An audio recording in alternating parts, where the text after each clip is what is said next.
Hey guys, welcome back to another video, and today we are going to be looking at a scenario where France here, this boy, that's the wrong there, where France here forms an empire. So what is going to happen? That's not part of France, this one is though. So what are we going to see? France, feeling embarrassed about their losses against Germany and their losses against Britain and Italy, and wanting to reclaim their empire, decided to rebuild their army a lot stronger than they are currently. Now, they are one of the strongest countries in Europe, right? Because they're also very high up in the normal rankings. So, we can't act like they are weak. But France wants to be stronger. So let's look at its first victim. Yeah, I'm sorry, Belgium, you're up first this time. And sure enough, we see French troops enter the Ardennes. Yep, always the Ardennes. Now, Belgium isn't weak, and it's definitely probably getting help from surrounding neighbors because everyone hates France. But the French military is just too strong. Belgium might have an offensive victory here and there, but it won't hold. And we see Wallonia being almost completely taken. Even the German-speaking region of Belgium. Open Malmedy, I think it's called, right? I forgot already. Can't pronounce it in English. But we see all of Wallonia fall and a little piece of Flanders. Now, France obviously wants the land of Belgium, but it also doesn't really care for the coast here. It does care, however, for the ports here. So we see France push up further and further until it can capture all the ports, including those on the seacoast. And Belgium efficiently surrenders. Now let's look at the peace treaty. And so we see this be the new borders of the empire. They didn't take all of Belgium, they really only wanted the French-speaking part. They took a little bit more actually, but that's not the point. They had other targets to go after. Yeah. But they weren't only going to go after them, they were also going to go after the Dutch. Why? Because the Dutch were technically once part of the empire. And as we see France invade into Luxembourg. But Luxembourg manages to fight. No, I'm just kidding. Luxembourg falls about instantly. But the Netherlands don't. Mostly because they haven't called in Belgium yet. And oh, there goes the Belgian puppet. It enters the Dutch territory and begins to take the land. Oh yeah, that's not looking too good. And so the new front line begins to look like this, and it's beginning to form take the capital. What? It's not close to the capital. Also, apologies for this. I still haven't fixed the layer. Let me show. But we see them approaching the capital of Amsterdam. And they take it with relative ease. Yeah. And we see the Dutch lose decisive battles all along the coast and also in other areas, like here. Turns out when you're busy fighting the sea, you can't actually fight the rest.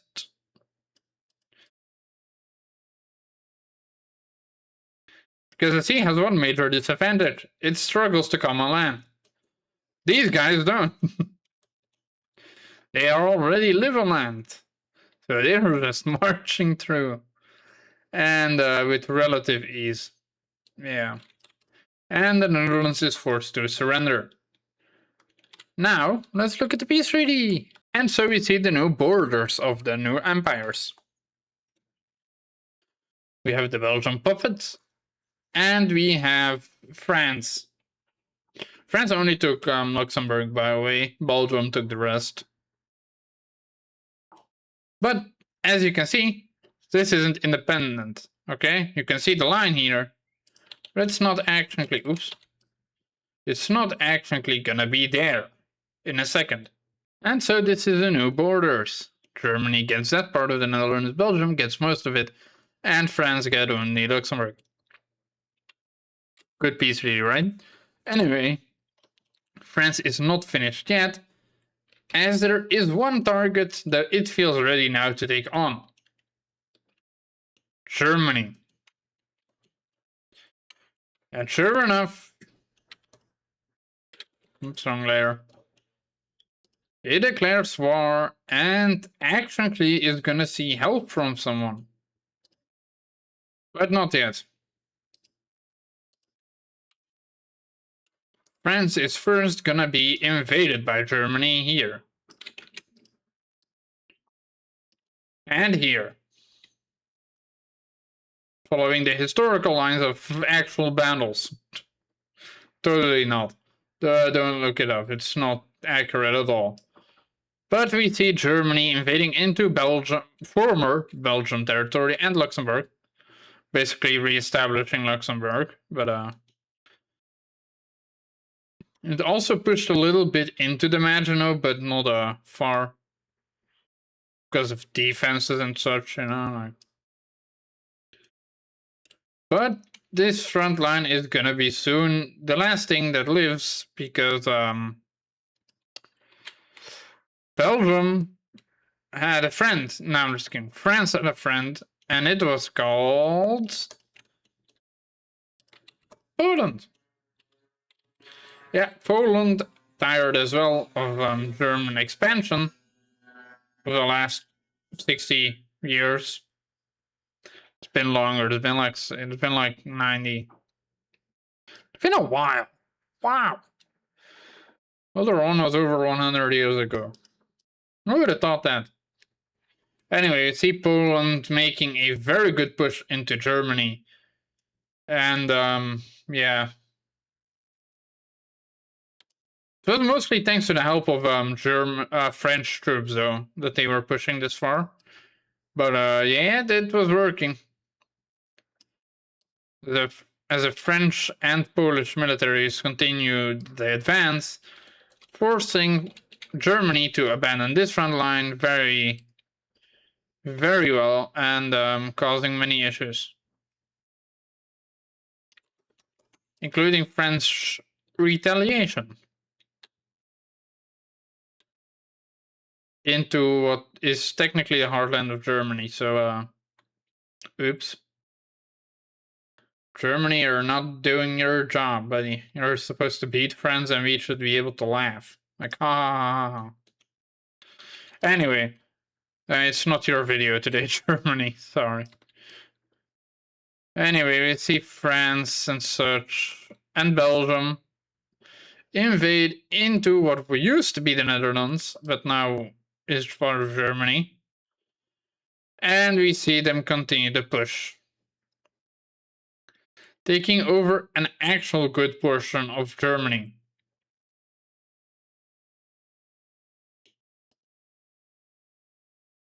Like, they seriously took a lot of German land, actually. Like, look. This is not German land, but it's basically all of it.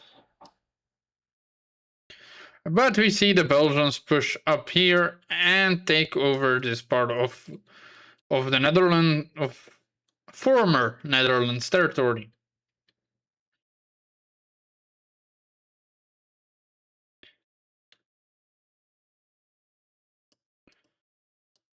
I'm not saying Germany can't hold up its line. It probably did push back a little bit here and there, especially in this region. But it's facing an onslaught on both fronts. And Berlin was in danger again, and in risk of bombardment. So Germany made the final decision: surrender. But first, France is going to take a little bit more land while the diplomacy is working. And the front line looked a lot like this. So yeah, this was the front line by the time Germany surrendered. Now let's look at the peace treaty. And so we see the new borders of the French Empire. Do they look ugly? Yeah. We see also 3 more puppet states being set up in former German territories. But you might see a recurring pattern. Someone was going for this little city. But first they had to do some other expansion stuff because they wouldn't want to go directly against Poland right now. That would cause these guys to join the war. And this guy. They did not want this guy in the war. So they looked down south instead. And found another nation to invade. And that is exactly what they did. And that is exactly what France did. They invaded Spain. Though it wasn't very easy with all the mountains here. Like, this is all mountain. But they still had 2 spots where they could enter, and that's exactly what they used. So the French began their invasion of the Spanish. And it was going extremely well. Mostly because Spain is having problems, but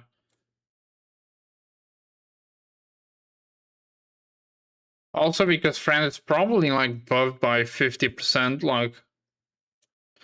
Anyway, we see the invasion take ground as they cross the Invisible Mountains and start taking over Catalonia. As we can see though, yeah, Spain is struggling. Spain is not able to stop the French at all, and they spearhead towards the capital of Spain. But we don't see them actually succeed in taking it because of the Spanish forces.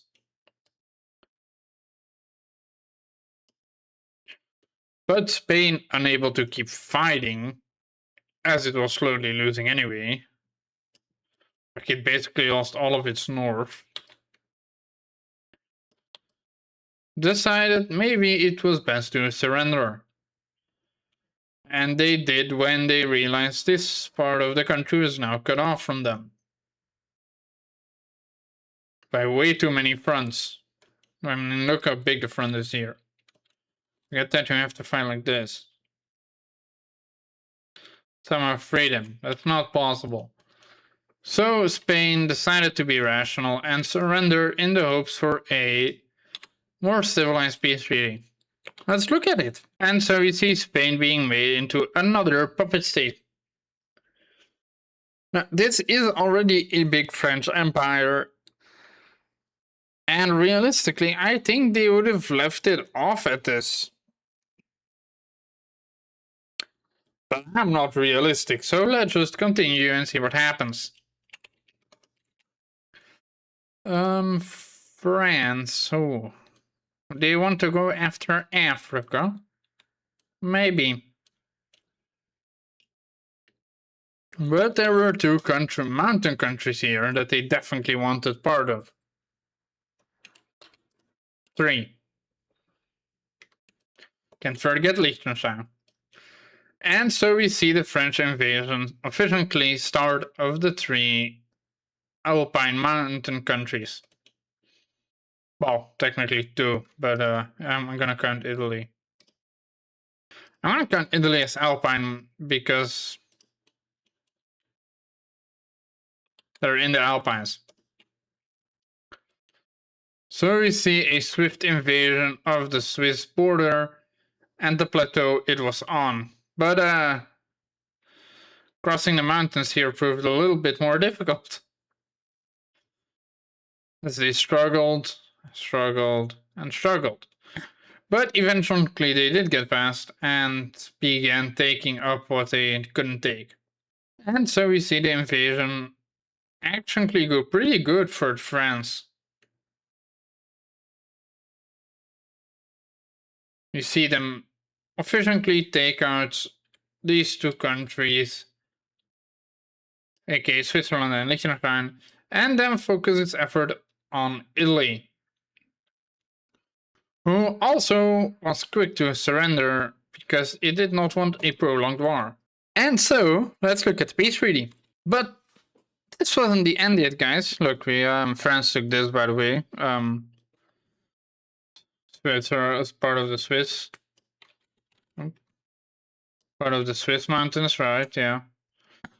And then they took part of Italy. Anyway,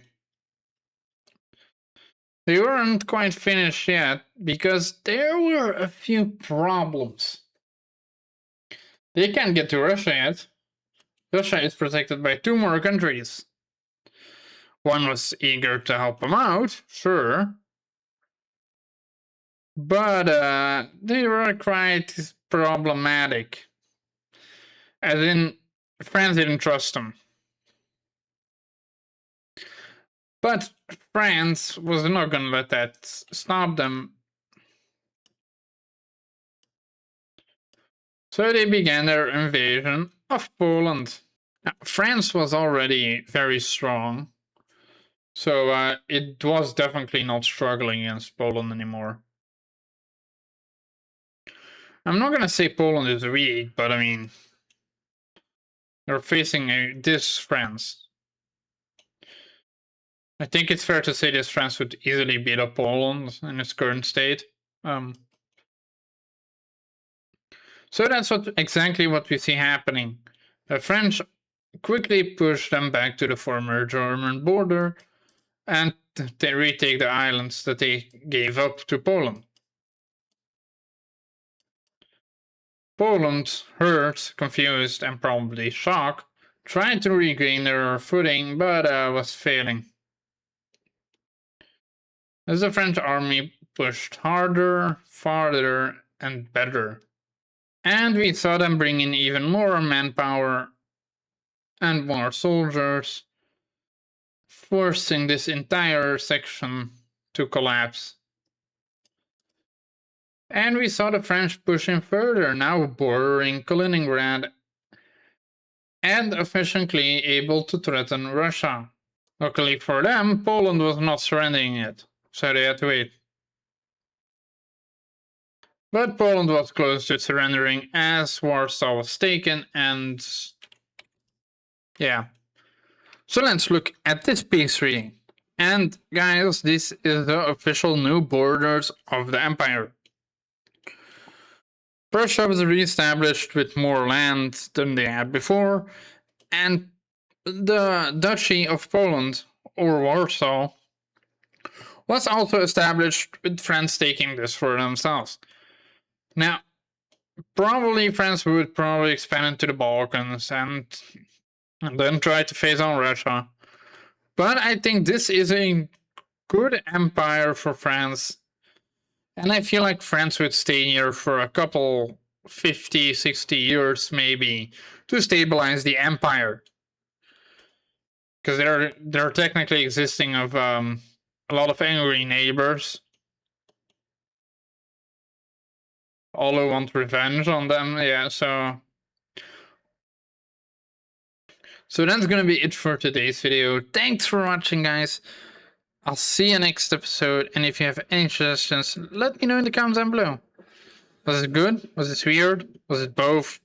Yeah, probably both. But yeah, let me know, and I'll see you next time. Bye!